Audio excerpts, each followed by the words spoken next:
प्रिय student, good morning. सभी polity में एक नया टॉपिक शुरू करते हैं और पॉलिटी में हम लोग पढ़ते हैं संघ की कार्यपालिका। संघ की कार्यपालिका में एक सबसे इम्पोर्टेंट टॉपिक है कैग, सीएजी। और सीएजी से हमेशा क्वेश्चन पूछा जाता है एग्जाम में। सीएजी एक संवैधानिक संस्था है और कैग की अवधारणा किस देश से लिया गया है? तो कैग की अवधारणा ब्रिटेन से लिया गया है। और कैग सबसे पहले किस अधिनियम में प्रावधान रखा गया था? तो 1919 के अधिनियम में प्रावधान रखा गया था। सीएजी नया टॉपिक है पॉलिटी का। और इस सीएजी में अभी पहला अध्यक्ष कौन है, वर्तमान में अध्यक्ष कौन है, सीएजी की नियुक्ति कौन करता है, सीएजी का कार्यकाल क्या है, सीएजी का कार्य है। आरएएस के पेपर में 2023 के आरएएस के पेपर में सीएजी से अनुच्छेद पूछा गया था कि 148, 149, 150 और 151 में क्या क्या उल्लेख है। तो कैग के संबंध में हम लोग देखते हैं सीएजी।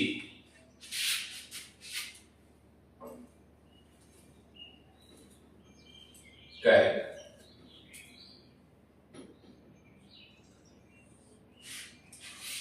कैग का पूरा नाम जो है controller editor general of India.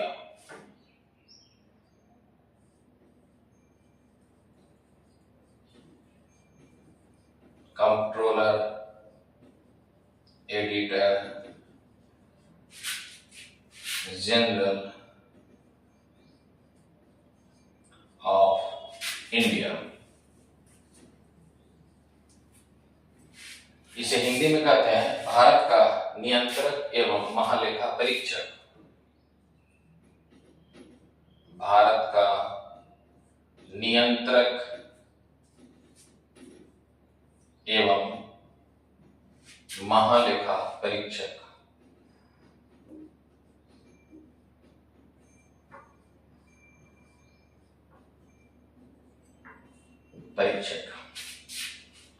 किस भाग में है?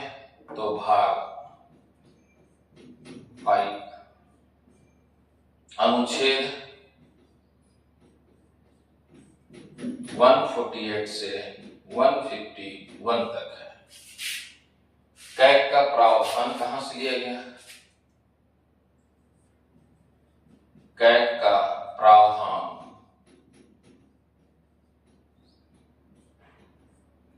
ब्रिटेन से लिया गया।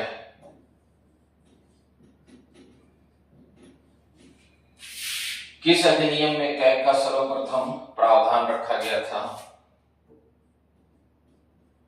1919 के मॉन्टेग्यू चेम्सफोर्ड सुधार में। मॉन्टेग्यू चेम्सफोर्ड सुधार में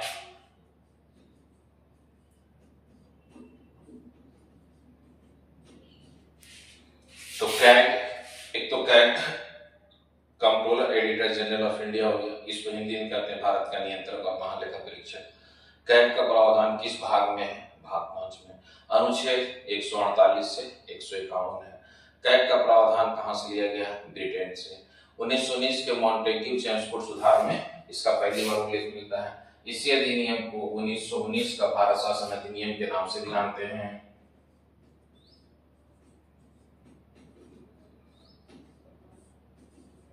भारत शासन अधिनियम के नाम से भी जानते हैं। और कैग जब संविधान बनाया गया तो कैग का गठन कब किया गया?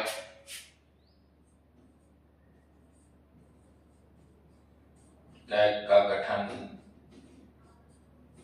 या स्थापना कब किया गया?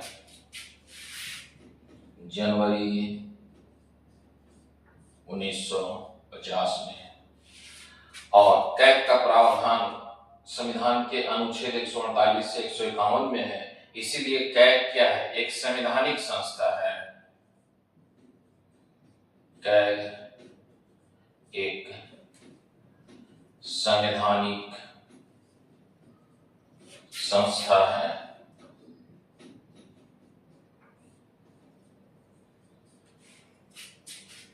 कैग का प्रथम अध्यक्ष, कैग का प्रथम अध्यक्ष डॉक्टर वी नरहरि राव को बनाया गया था। डॉक्टर वी नरहरि राव को बनाया गया था, जिनका कार्यकाल है 1948 से 1954 के बीच में है। बना तो है जनवरी 1950 में, आप पहला अध्यक्ष कह सकते हैं, लेकिन 48 से इनका कार्यकाल शुरू माना गया है। वर्तमान समय में कैग का अध्यक्ष कौन है?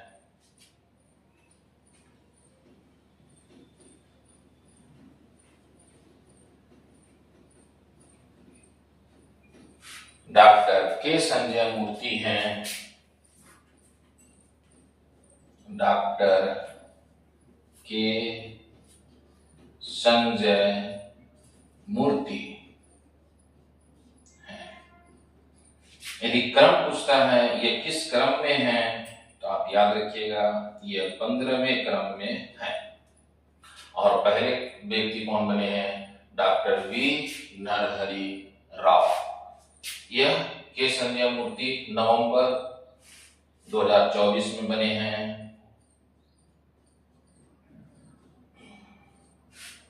ये कैग का हम लोगों ने सामान्य प्रावधान देख लिए। कैग का पूरा नाम, कैग संविधान के किस भाग में है, अनुच्छेद, कैग का प्रावधान कहां से लिया गया। 1919 के मॉन्टेग्यू चेम्सफोर्ड सुधार में इसका पहली बार उल्लेख है। 1919 के भारत शासन अधिनियम में कहा जाता है इसी मॉन्टेग्यू चेम्सफोर्ड सुधार को। कैग का गठन या स्थापना कब किया गया? जनवरी 1950 में। कैग का संविधान में उल्लेख है, इसीलिए एक संवैधानिक संस्था है। कैग का प्रथम अध्यक्ष किसको बना दिया गया? डॉक्टर वीर नरहरि राव को बनाया गया। वर्तमान समय में कैग के अध्यक्ष कौन है? तो डॉक्टर के संजय मूर्ति हैं। अब ये तो सामान्य प्रावधान है जो आपको जानना है। इसके अलावा कैग किस व्यक्ति को बनाया जाएगा, इनका क्वालिफिकेशन क्या है, योग्यता क्या है, नियुक्ति कौन करता है, शपथ किसके पास लेते हैं, शपथ कौन दिलाता है, वेतन क्या है, इनका कार्य क्या है, तो उसको हम लोग देखते हैं।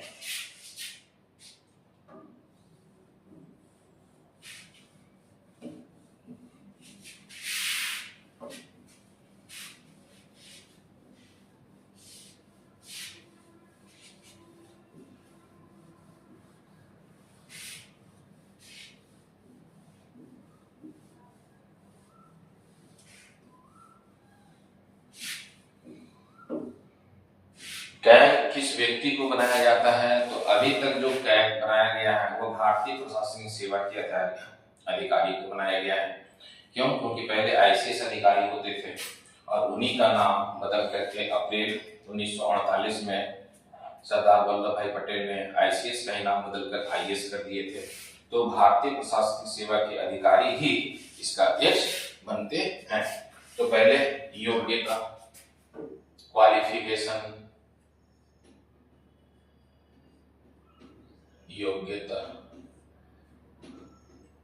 योग्यता में भारत का नागरिक सभी में कॉमन रहेगा। भारत का नागरिक, भारत का नागरिक।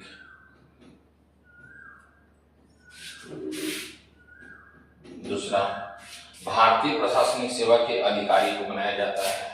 पहले आईसीएस अधिकारी थे, बाद में हो गया भारतीय प्रशासनिक सेवा के अधिकारी। पहले आईसीएस, बाद में आईएएस के अधिकारी।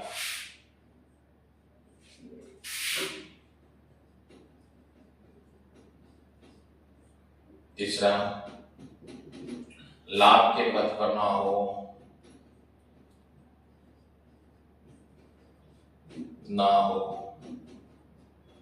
या दिवालिया ना हो।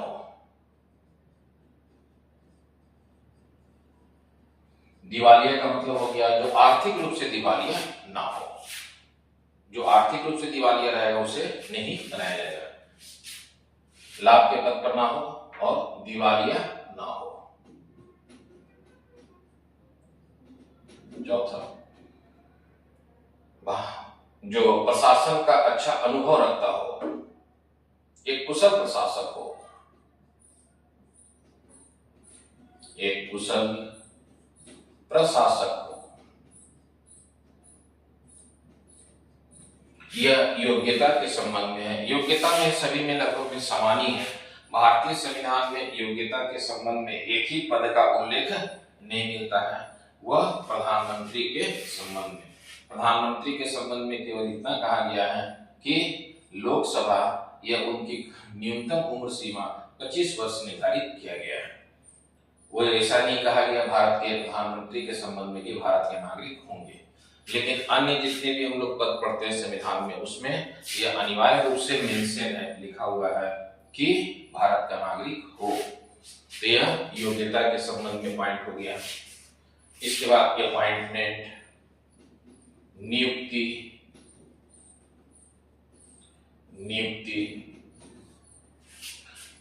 कैग के अध्यक्ष की नियुक्ति राष्ट्रपति करते हैं।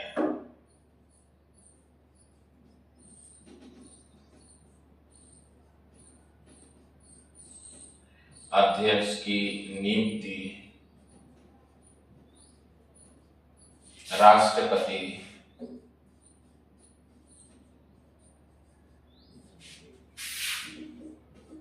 करता है। ओथ, शपथ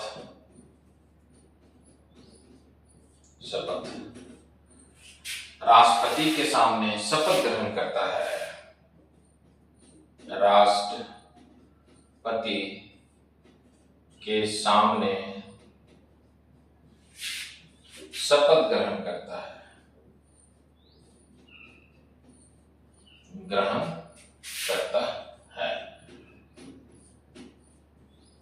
अच्छा, शपथ में एक इंपॉर्टेंट पॉइंट डिस्कस कर देते हैं, बता देते हैं कि यदि किसी कारणवश भारत के राष्ट्रपति शपथ लेने में किसी व्यक्ति का असमर्थ हो, तो राष्ट्रपति किसी ऐसे व्यक्ति को अपॉइंटमेंट कर देंगे जो कैग का अध्यक्ष उनके सामने शपथ ग्रहण करेगा।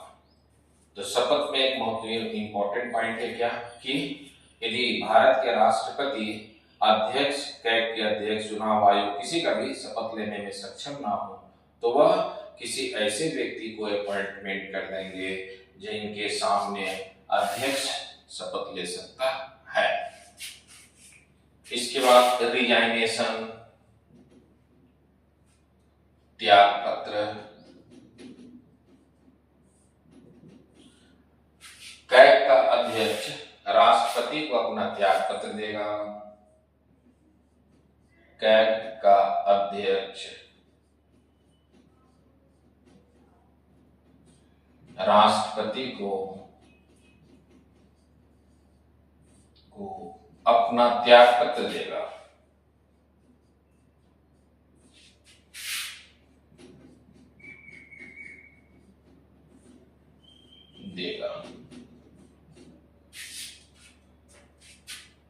कार्यकाल, टेनर क्या होता है इनका,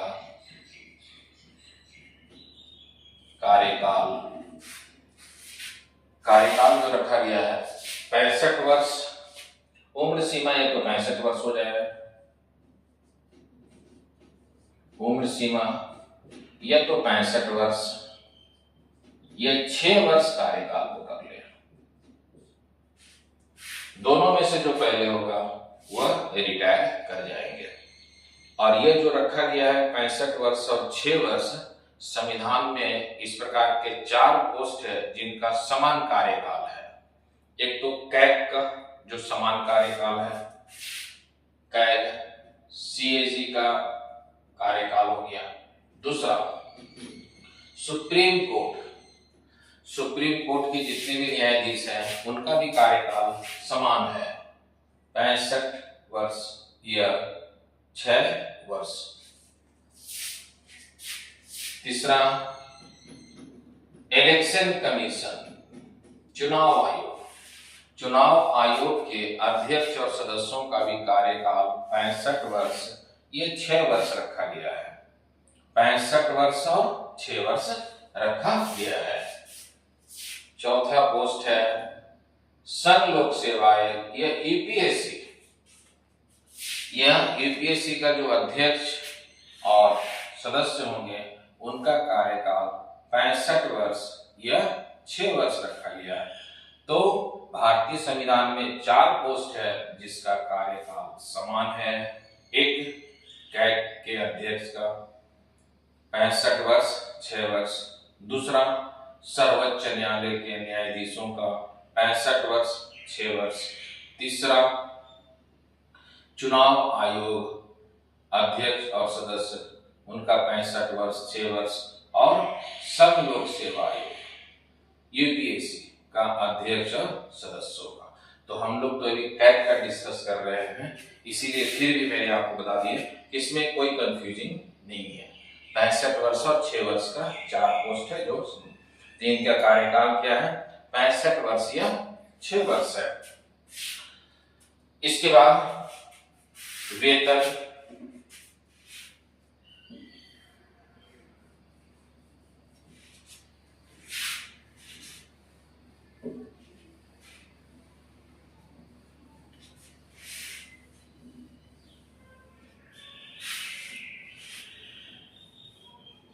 वेतन पेमेंट,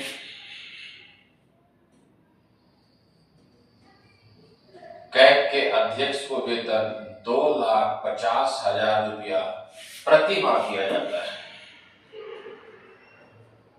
कहां से दिया जाता है? भारत के संचित निधि से दिया जाता है। भारत के संचित निधि से, संचित निधि से वेतन।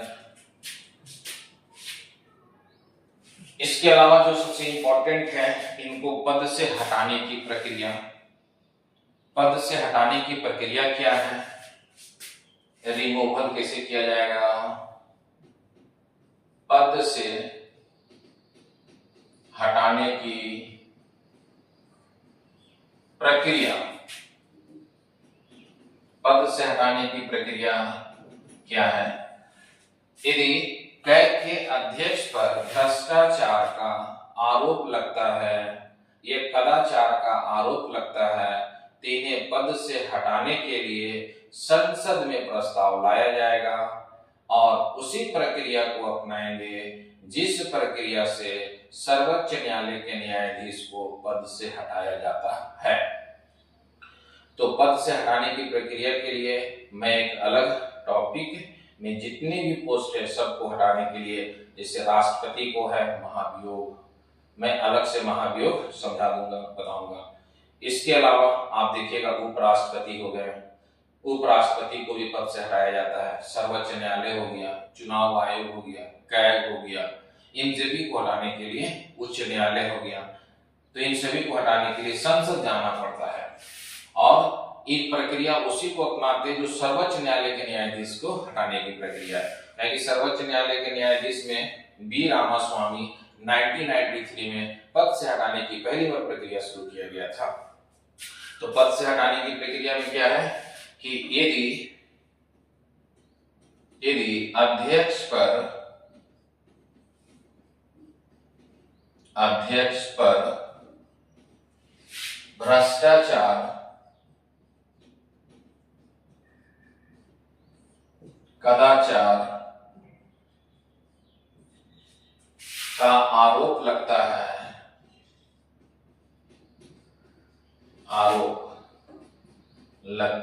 है, तो पद से हटाने के लिए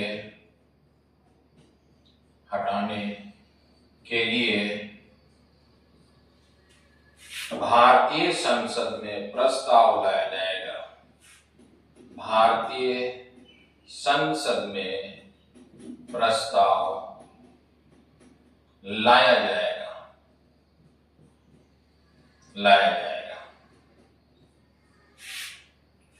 और सर्वोच्च न्यायालय के न्यायाधीश के समान प्रक्रिया को अपनाएंगे।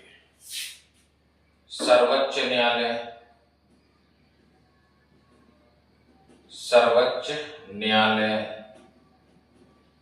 के न्यायाधीश सर्वोच्च न्यायालय के न्यायाधीश के समान प्रक्रिया को अपनाते हैं। समान प्रक्रिया को अपनाते हैं। तो ये तो हो गया सामान्य पॉइंट आपको जो जानना है कि नियुक्ति कौन करता है, शपथ किसके सामने लेते हैं, इनका वेतन क्या है, फिर अभी इनका कार्य हम लोग देखते हैं कि इनका क्या क्या कार्य है, फिर अनुच्छेद देखेंगे 148 से 151 में क्या क्या अनुच्छेद में बोला गया है, कौन सी बातें किस अनुच्छेद में है। तो यह आपका सबसे इंपॉर्टेंट है। तो अब हम लोग देखते हैं क्या कि कैग का कार्य क्या है। हटाने की प्रक्रिया को मैं सुप्रीम कोर्ट जब पढ़ाऊंगा, सुप्रीम कोर्ट में जब हटाने की प्रक्रिया होगा तो उसी प्रक्रिया को इसमें भी बता देंगे जोड़ करके कैग। लेकिन इसको हटाने की प्रक्रिया में कोई खास समस्या नहीं है। इसमें क्या है कि जैसे सर्वोच्च न्यायालय किसी भी न्यायाधीश को हटाते हैं तो एक मैं डायरेक्टली आपको समझा देता हूं कि हाई कोर्ट जैसे हटाने की बात होगा तो संसद में प्रस्ताव लाया जाएगा। यदि लोकसभा में किसी न्यायाधीश के अगेंस्ट में प्रस्ताव लाया जाएगा या कैग के अधीन लाया जाएगा तो उसमें 50 सदस्यों की सहमति चाहिए लोकसभा में। और यदि राज्यसभा में लाया जाएगा तो कम से कम 50, लोकसभा में लाया जाएगा तो 100 सदस्यों की सहमति होगी और राज्यसभा में लाया जाएगा तो 50 सदस्यों की सहमति अनिवार्य होगा। और उसी प्रक्रिया से इसको हटाया जाता है। कैग अभी तक किसी भी कैग के अध्यक्ष को पद से नहीं हटाया गया है। अभी तक किसी भी कैग के अध्यक्ष को पद से हटाने के लिए संसद में प्रस्ताव नहीं लाया गया है। प्रस्ताव नहीं लाया गया। तो यह तो हटाने की प्रक्रिया हो गया। अब इनका कार्य क्या है तो हम लोग देखते हैं इनका कार्य क्या है, कैग का काम क्या है।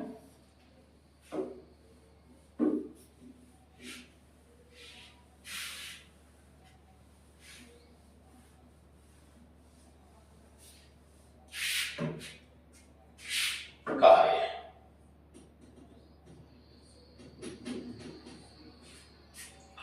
कैग को भारतीय संपत्ति का जनक माना गया है। यह भारत में सार्वजनिक संपत्ति का जनक कहा जाता है। कैग को भारतीय संपत्ति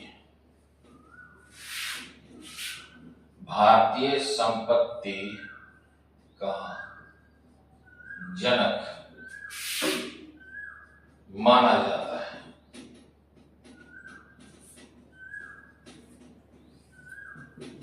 कैग को भारत के सार्वजनिक संपत्ति, कैग को भारत के सार्वजनिक संपत्ति का अभिभावक भी कहा गया है। भी कहा जाता है।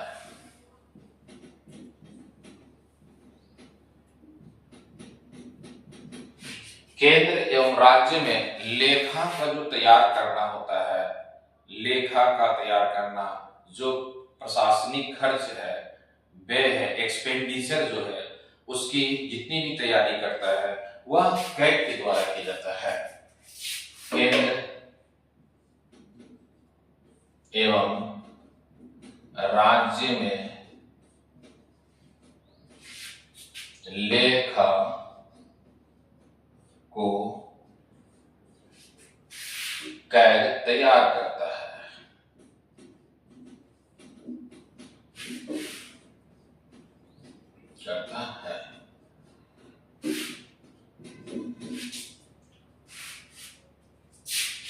कुशलता पूर्वक खर्च के लिए, कुशलता पूर्वक खर्च के लिए, एक्सपेंडिचर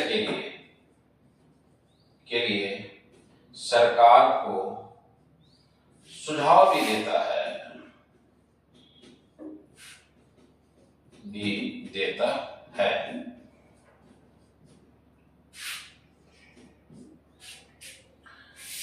इसके साथ साथ जो भी कोई आधारभूत संरचना के संबंध में, बजट के संबंध में जहां खर्च किया जाता है उन सभी की भी जानकारी उपलब्ध कराता है। केंद्र एवं राज्य के बजट, केंद्र राज्य के बजट में खर्च की जानकारी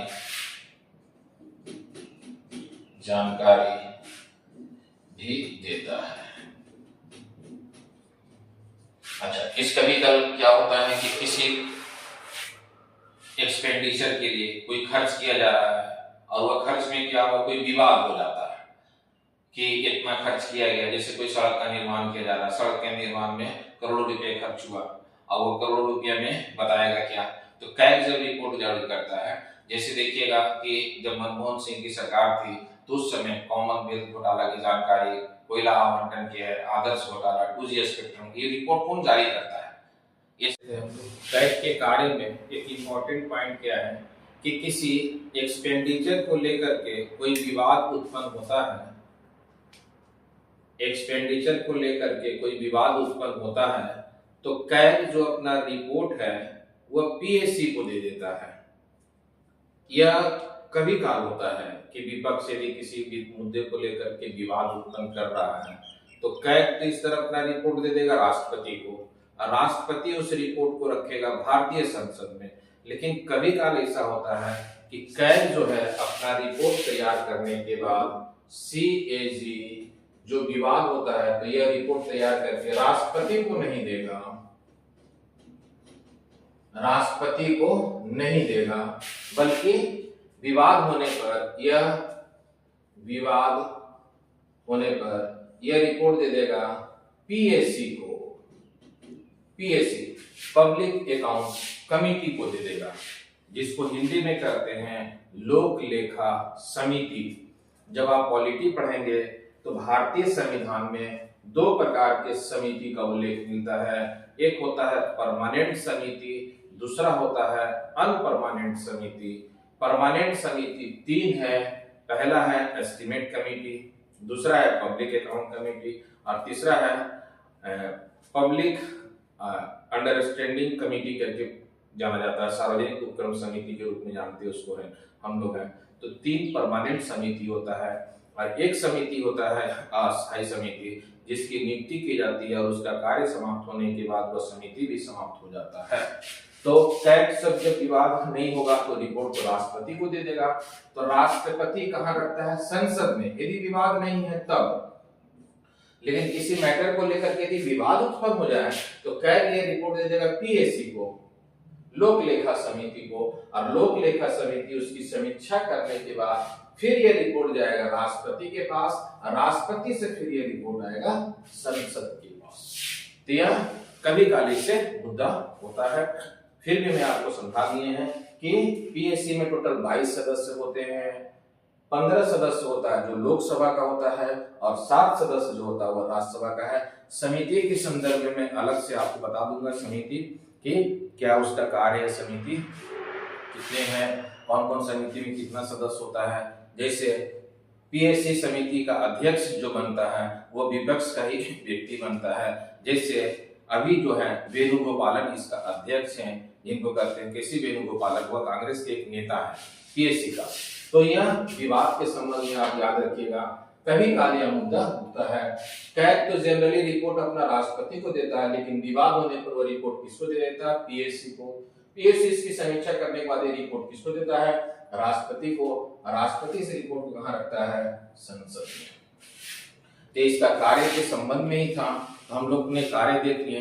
अब यह कैग का जो अंतिम सबसे इंपॉर्टेंट टॉपिक है वह है अनुच्छेद आर्टिकल, किस आर्टिकल में क्या कहा गया है, तो हम लोग वो देखते हैं। कैग में 148, 149, 150 और 151 में है।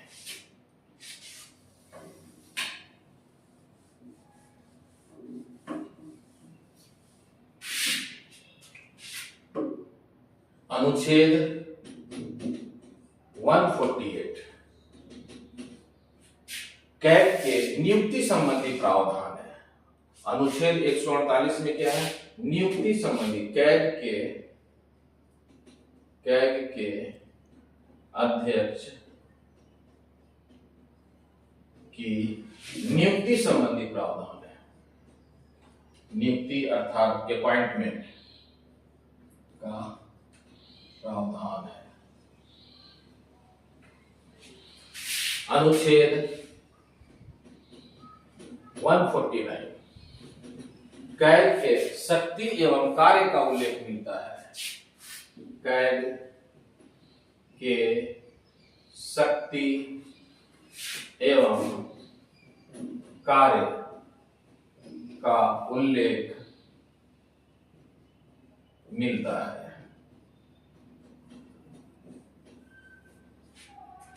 अनुच्छेद 150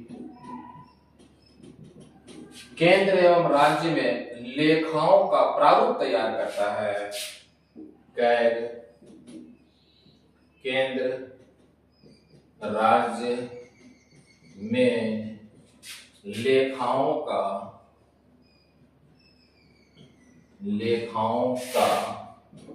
प्रारूप तैयार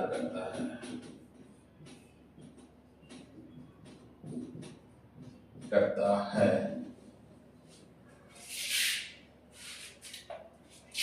अनुच्छेद 151 जो ये प्रारूप तैयार करता है लेखा के संबंध में, उसका रिव्यू करता है, समीक्षा करता है, वह 151 में है। कैग प्रारूप की समीक्षा, यह रिव्यू करता है। समीक्षा या रिव्यू करता है।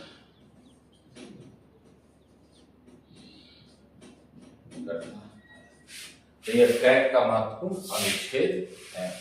कैग पॉलिटी का एक इंपॉर्टेंट टॉपिक था जिसे आप अच्छा से अध्ययन करें और उसको देखें। यदि इसमें कोई डाउट होता है तो आप कमेंट बॉक्स में लिखें कि यह सब डाउट है, तो फिर उस डाउट को भी क्लियर करेंगे। इसमें जो भी क्वेश्चन वगैरह आया होगा उस क्वेश्चन को भी डिस्कस करेंगे। All the best. जय हिंद, जय भारत।